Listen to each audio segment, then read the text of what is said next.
დაკითხვაზეა სამი მოწმე A, B და C და ესენი ამბობენ ისეთ რაღაცას, რომ C ამბობს ეჭვმიტანილი უდანაშაულოა, B ამბობს C ტყუის და A ამბობს B ტყუის. ცნობილია, რომ მხოლოდ ერთი მათგანის ნათქვამია ტყუილი, ხოლო ეჭვმიტანილი უდანაშაულოა, რომლის ნათქვამი შეიძლება იყოს ტყუილი. კაი, ნუ პლუს მინუსებით გავაკეთოთ, როგორც ყოველთვის, ხო? ნახე, ყველაზე მარტივი დაშვება ეგ არის, რომ რადგან ფაქტის დონეზე ცნობილია, რომ მხოლოდ ერთი მათგანის ნათქვამია ტყუილი და ასევე ფაქტის დონეზე იცი, რომ ეჭვმიტანილი უდანაშაულოა, C მოწმე სწორედ მაგას ამბობს, ეჭვმიტანილი უდანაშაულო არისო.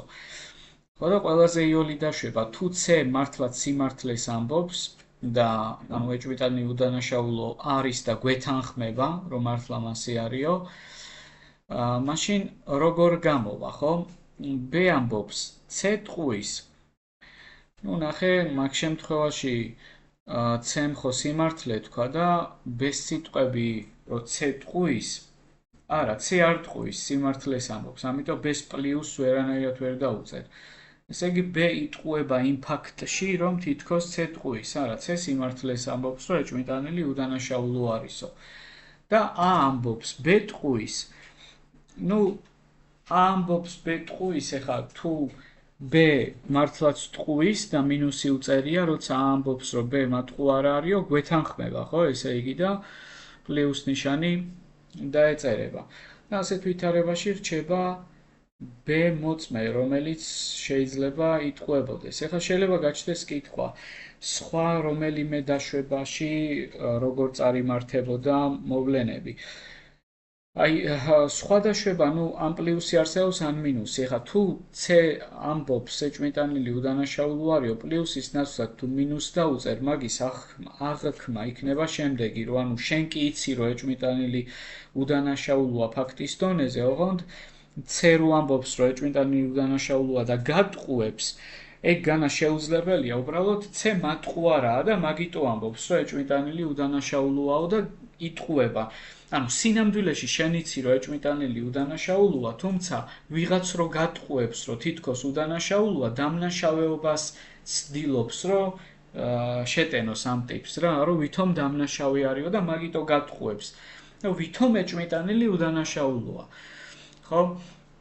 არა და სინამდვილეში იცი, რომ მართლა უდანაშაულოა, უბრალოდ ეს C ცდილობს, რომ როგორღაც დანაშაული შეტენოს ეჭვმიტანილს და მაგიტო გადტყუებს, რომ არაო, არ არის უდანაშაულოო და მაგ თემაში იტყუება. ვთქვათ, ეგეთი ლოგიკით რო წავიდეთ, მაშინ B-ს სიტყვები, რომ C ტყუის სიმართლე იქნება, მართლა ტყუის C და A რო ამბობს B ტყუისო, ეგ სიმართლე ვეღარ იქნება.